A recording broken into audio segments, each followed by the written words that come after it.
Hello there, my name is Martin Henley. This is the Effective Marketing Content Extravaganza. And if you're new here, you won't yet know that I'm on a mission to give you everything you need to be more successful in your business.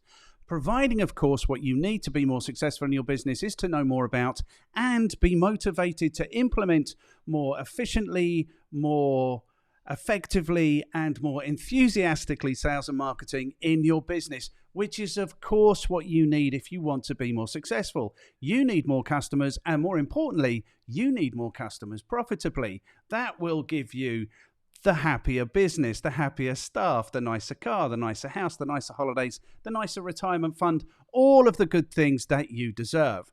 So what goes on here is on a Monday, I'm giving you everything I know about sales and marketing as part of the What the series. On a Tuesday, I bring in anyone I can find with experience to share with you if you are looking to be more successful in your business. That's Talk Marketing on a Tuesday. On a Wednesday, we look at the marketing news and speculate wildly about what that might mean for you in your marketing life, in your business, or we do a review. That alternates. On a Thursday, something new is coming, Thinking Out Loud on a Thursday. And on a Friday, we react to the very best or the very worst of marketing content on the internet. So if that sounds interesting or useful, please tell me it does. We're only here to be interesting or useful. Please take a second to like, share, subscribe, and comment, because that will give us the motivation to continue on this epic journey. So today is a Friday, so we are reacting to the very best or the very worst of marketing content on the internet. I don't know, because there is an element of jeopardy here. So what happens is Clay has put together a list. We call this the Clay list. So there are 6 pieces of content that we could be reacting to today. We don't know which one it is. We need to roll the dice to see. So I will hum for you the Jeopardy theme.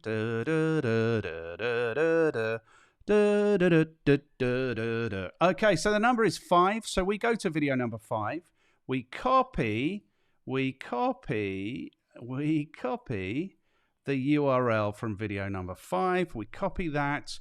We take it to Google. We put it into Google. And now we all get to learn excitingly what it is that we are looking at today. So what we are looking at today is, let me pause that for a second. That's probably too big. Let's make it look more like that. Okay, there's an advert from Wix. I'm not endorsing Wix. I will be renewing my debit card information for Google today, for YouTube. So what we have here is, it's not really going to the right shape, is it? So what we have here is, okay, so maybe that's there. Okay, so this is the new youngest self-made millionaire. Maybe I can come over here and zoom out ever so slightly. And then I can come over here. I can do that here as well. And we can come up. Okay, good. So what we have here is the new youngest self-made millionaire in the world, a 25-year-old college dropout. And this is coming to us from Forbes. So, shall we? That's a little bit small for me. Can I make that bigger? No, I can't make it bigger. If I go plus, that really goes wrong. Okay, let's not be too fussy. It looks all right on your screen. I'll watch it on your screen with you. Okay, good. So, the youngest self-made billionaire in the world, a 25-year-old college dropout, Forbes. Oh, is this going to be this Bitcoin thing that happened? Right, so this video has had 2.44 million views. The channel has 166 million views. It is coming to us from Forbes.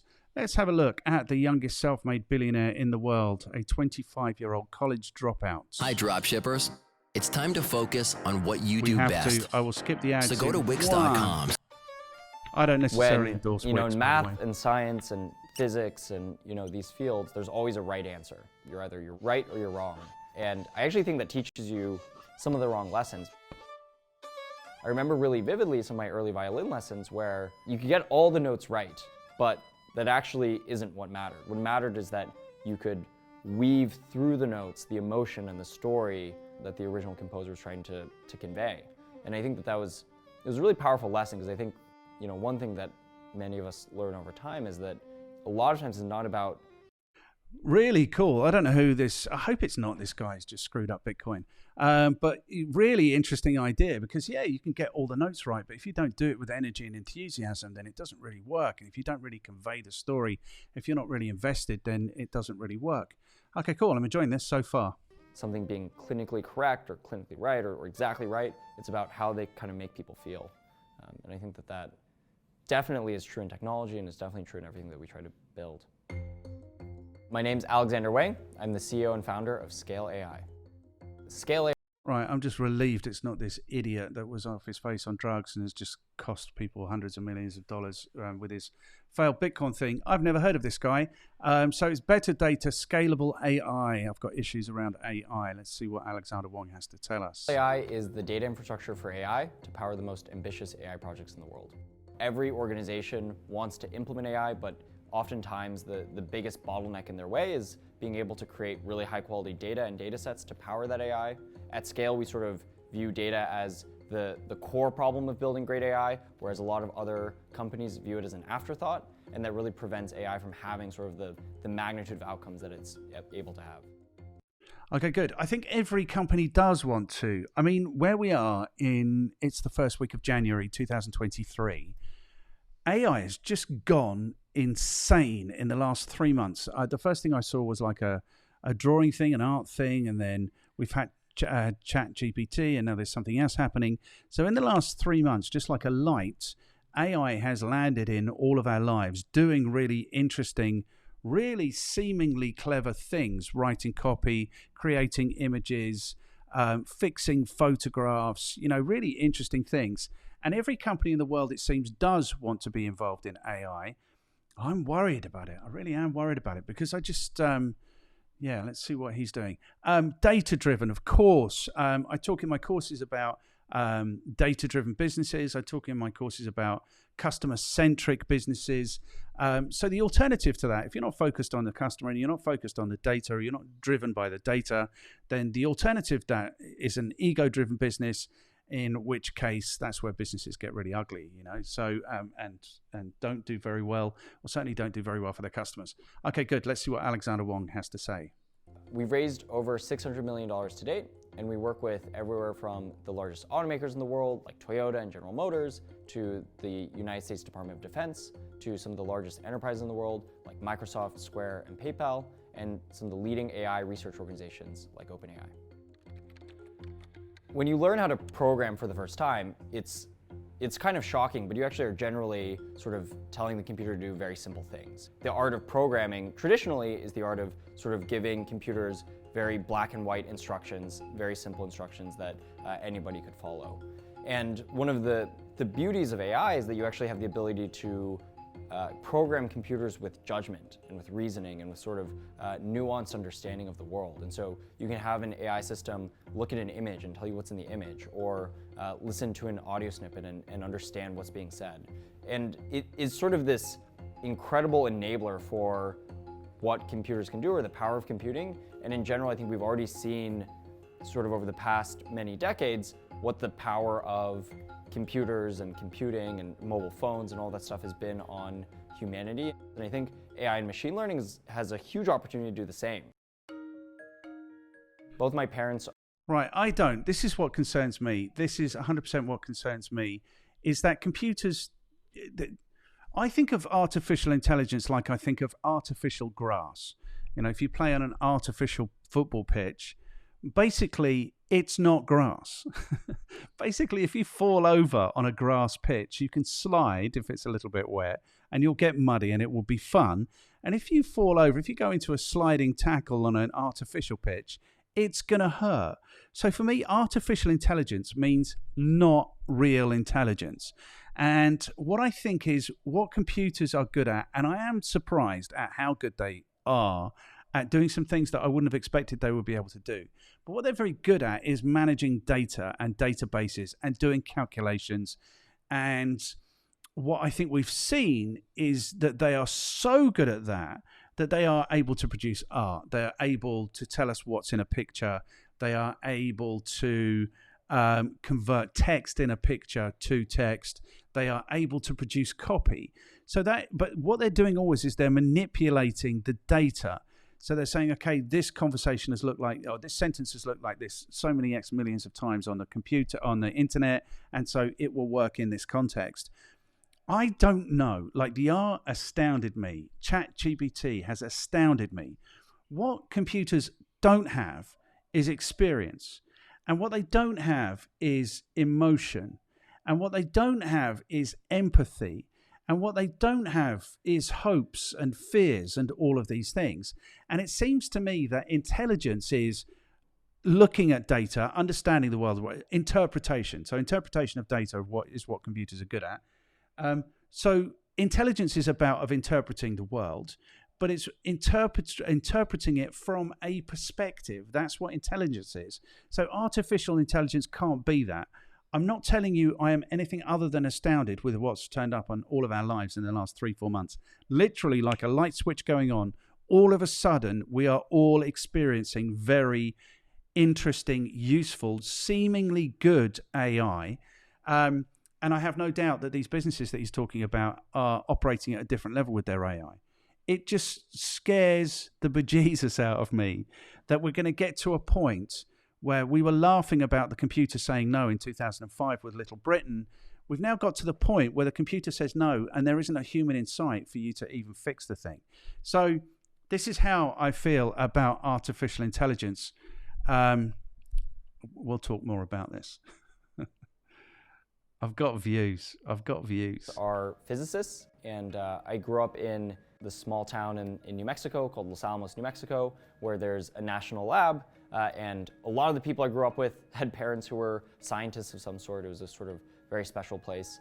And my mom, from a very young age, taught me about math and physics and science, and she taught me with such wonders. I was really impatient as a kid. I think I always wanted to be learning more, or I always wanted to be doing more, always wanted to sort of be accomplishing more. And so I actually, I left high school after my junior year of high school and then moved out to Silicon Valley to work as a software engineer. I learned so much about building products, about what it meant to sort of like be metrics focused and data focused, and what it sort of meant to build great software.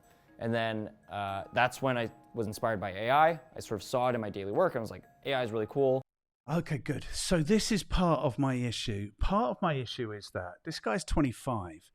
He hasn't even finished school. So here's what I think's going on with AI, with digital transformation, with all of these things, is that for some reason, the world has, or for some reason, the geeks have all decided that they are the cleverest people in the world and that they know exactly how everything should be run, and they are directing it to run in the way that they think it should be running.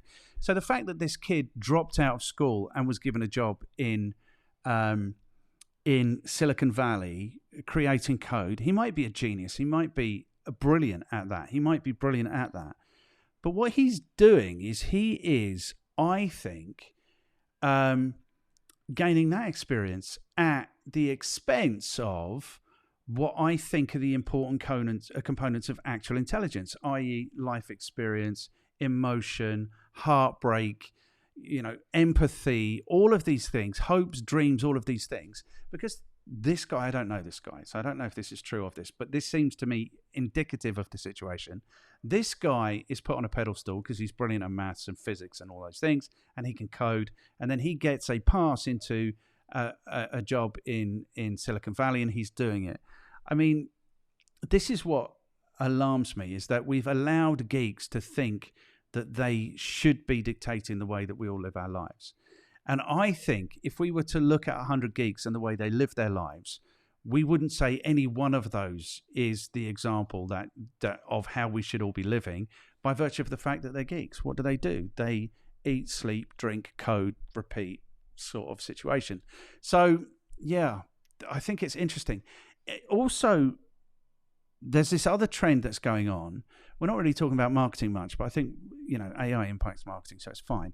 But there's another trend that goes on in the world where we are giving too big a platform to people who are too young. So the other example, this guy's only 25.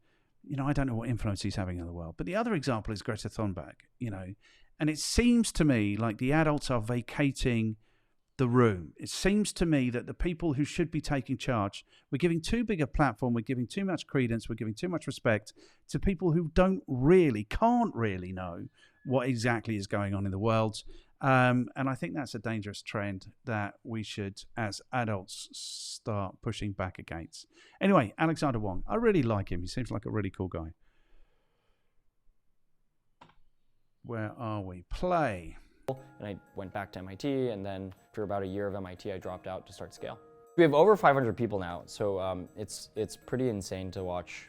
You know, that what is originally insane. Started as a 25-year-old is running a business, but he had $600 million. So he's had $1 million for more than $1 million per person in funding. You know, a few people in the basement of our investor to what it's sort of become. Where we started was in autonomous vehicles and self-driving, and I think it was one of the first real use cases and applications of AI that I think caught the imagination of the world. You know, what if we could have unlimited, easy, eco-friendly transportation everywhere in the world through autonomous vehicles? One of the examples that... So, and this is the real danger of AI, is that when I was a kid and I was stupid, I didn't really know how the world works, but I thought part of the gig was to have jobs for people so that they had money to spend on products and services. And it seems to me like we've seen in the last 20 years how stupid an idea that was of mine, because huge swathes of jobs in the States and in the UK and in Europe have all been shipped abroad. Dirty industries that create too much pollution have been shipped abroad. Low-paying jobs have been shipped abroad, and it's created a vacuum, I think. And then people like Trump come along and fill that vacuum with their "Make America Great Again" kind of idea. But it's created a vacuum where there's real poverty now in those countries. So why are we just relentlessly taking jobs away from people? You know, driving jobs. So if every car becomes autonomous, then driving jobs are going to just disappear. So that's a whole raft of people who aren't going to be employed. That's a whole raft of families that aren't going to be supported.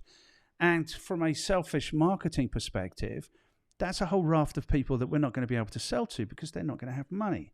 So this, this idea that everything can be easy and everything can be environmentally friendly and all of these things it's nice. You know, convenience is nice.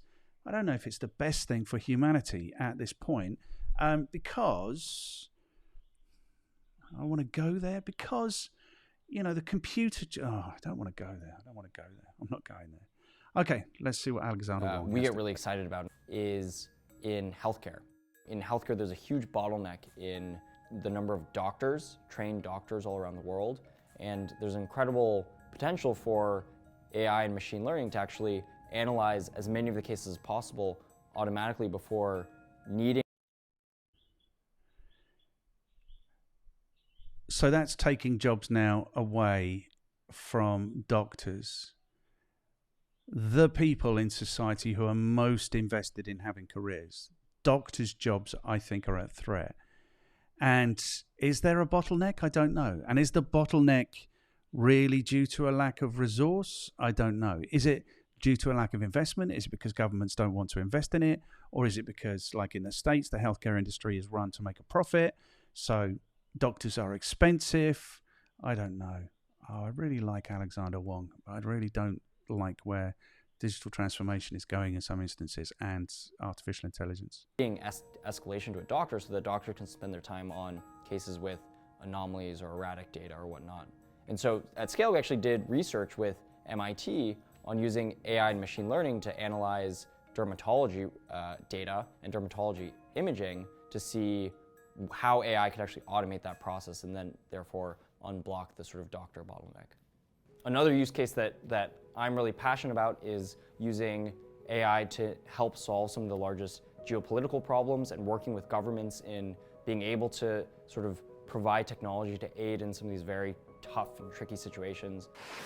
In the war with Russia and Ukraine, we actually deployed scales technology in understanding satellite imagery of major Ukrainian cities, Kharkiv, Kiev, and Dnipro, to understand what was the amount of damage in key parts of these cities. And so we analyzed using machine learning as well as satellite imagery and identified all sorts of structures in these cities where there was meaningful damage that wasn't otherwise being addressed or captured by humanitarian efforts. And so I'm incredibly excited by our work there and actually enabling sort of humanitarian efforts, enabling us to respond to some of the world's most pressing and exigent problems.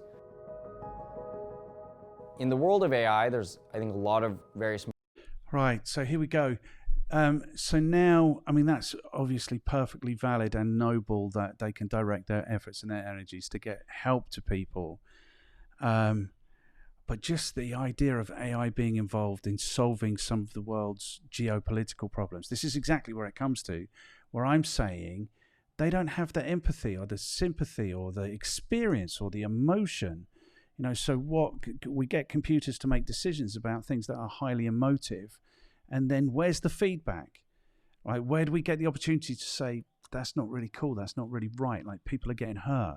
So where computers make, I mean, this is science fiction type stuff maybe, but it doesn't seem to be very far away, where computers make decisions like on utility grounds, like if this happens, then maybe fewer people will die than that happens, or I don't know, it really worries me. Anyway, we're missing out here on a speeded up video. Smart people, but who are focused, you know, so far out in the future that it's almost unhelpful. You know, there's so many people focused on what's going to happen when we have AGI or what's going to happen, you know, 2 or 3 decades in the future. And I think there's not enough people who are really focused on what are the problems that we have today and how can we use artificial intelligence and machine learning to really change the game today. And so I think what's next for us is to be the people, some of the people, hopefully in the world, who are focused on how do we solve some of the biggest problems today around climate, around agriculture, around geopolitics, around medicine, and really start making an impact, you know, now. Right, good. I'm sorry, Alexander, I don't want computers making decisions around geopolitics or around climate or around medicine. I don't want that to be the case. I think, yeah, this has really touched me today. It's triggered me a little bit. I think we need to be careful. I think the world needs to be careful about what it is that we're doing. You know, we're seeing examples. I saw a piece of content yesterday. Am I clever enough to be able to pull that up? Where it's talking about the mess that, you know, I might be clever enough to keep to be able to bring it up, but it was literally like a reel or something, and they're talking about the issue that we're having in mating because of the dating apps. So I might be clever enough to do this. I wonder if I am. And basically, it's made a mess. So I would have saved this under World's Gone Mad. AI World's Gone Mad. Okay, let's have a look. This is a risk. Let's have a look. What is this? World's Gone Mad. I should put another tag in it, really. Of course, it's taken forever to load. Original audio. Okay, that's Jordan Peterson talking about something. That's not me. Okay. Has to be here somewhere. Here we go. Right, so that's a different thing. Is it this thing? There's so much good content, that's the problem. Here we go. So, sound. Simply put, it's a disaster. Whenever technology comes into an industry, it consolidates it. Mating has been consolidated in the worst way. 50 men on Tinder, 50 women. 46 of the women show all of their attention to just 4 men, leaving 46 men pursuing just 4 women. If mating was a country, it would be more unequal than Venezuela. We have huge mating inequality. And here's the problem. When people don't get together and there's no pheromones and there's no vibe, women, and we don't like to say this on the left, primarily try and make very quick assumptions about this individual's ability to garner resources in the future. So what you have is this concentration of interest, and you're ending up with Porsche polygamy, where 10% of the men get 90% of the attention, which is not lead to good behavior, or form long-term relationships. E-commerce was disastrous for retail. Social media was disastrous for everybody. Online dating is disastrous for mating and for men. It's terrible.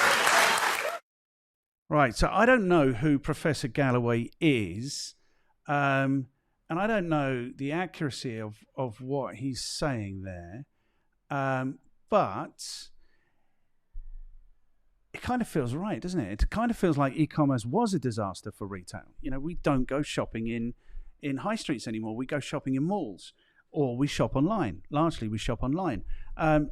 Social media kind of was, we see now, a disaster for communications for young people. And so AI, I think, could potentially be really dangerous. And when you're talking about important things like geopolitics, and you're talking about medicine, and you're talking about replacing doctors, and you're talking about replacing everyone who drives for a living, then that, to me, without any kind of plan about, I mean, purely selfishly as a marketer, who am I going to sell to if nobody has a job? Literally, if they're going to replace doctors with AI, these people who are the most invested in having a career, if those jobs are in threat, and we've heard about lawyers, you know, why would you employ a lawyer to write a contract when a computer program can assess every contract that's ever been written in the world ever in about 3 minutes and produce maybe the most appropriate contract for you? Why would you employ those people? But the behind all of this is, it would be one thing if it could do that perfectly, but what's going to happen is it's going to do it without empathy, without experience, without compassion, without hopes and dreams. You know, it's going to do that in a very cold kind of way. Anyway, so let's go. So I'm sure Alexander is an absolutely lovely guy. I really am. To describe him as the first world's youngest billionaire, I think is, you know, it's because he's been given $600 million of investment. And I'm not saying you don't have to be extraordinarily clever to get $600 million worth of investment. Of course you do.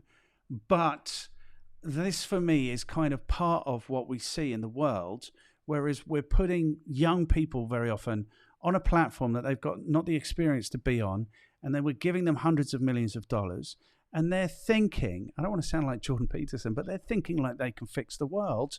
And really, what experience have you got at 25 of the world and what it is that needs fixing? Okay, anyway, let's have a look at the comments and we'll see what other people are saying. So this is tiny. Can I, doing that thing. Can I make this bigger? Yes, I can. But you can't see it necessarily. That's annoying. Yes, okay, so people here are saying, okay, so if we, can we, oh, sorry, this has been, it's too quickly out, soon after Christmas. Right, so this, if we go like that, and we move that over there, you'll see my shortcuts, that's okay. Right, so they're saying it's not just about being academically smart. It takes all kinds of intelligence to run such a successful business, from emotional intelligence, financial intelligence, etc. Props to this young stud killing it. Yeah, I mean, he's doing extraordinarily well. Well done. But then you also kind of want to think about what kind of pressure is he being put under and how is he going to cope with that pressure? And is it actually good for him to be taking on all this responsibility? Clearly, he's doing extraordinarily well. Props to him is what we say, but is it right? What is the most remarkable feature of this individual? Most millionaires discuss their profits and how difficult it was to get started, which is common knowledge, but this one emphasizes his idea and passion which connect with him. I'm happy about his success because he is more concerned with how he can enhance businesses, how much money he can earn. Yeah, that's 100% true. He seems to me to be a really lovely young man. 2 physical parents and a group of friends with the same background. I would have loved a childhood like this. Education really is power, and this is what a family is capable of when they learn together. I'm very happy for you and wish you continued success and blessings. I do as well. A lesson that I've learned as I've grown older, 40 plus, form a solid circle of 10 to 15 friends early on and you can conquer the world. It doesn't take more than you and your friends, as long as you have the same goal and loyalty to each other. His parents had a great vision for this guy. Since he was little, they taught him complex things. He has achieved true mastery. Parents are the first teachers. Great job. I wish him even more success. May he help humanity and use AI for good and noble causes. Yeah, well, it seems like that's his mission, is to use AI for good and noble causes. But the trouble is that there are unforeseen consequences, always. Like everyone thought dating apps were great. Everyone thought social media was great. Everyone thinks self-driving cars are great. Everyone thinks having AI assess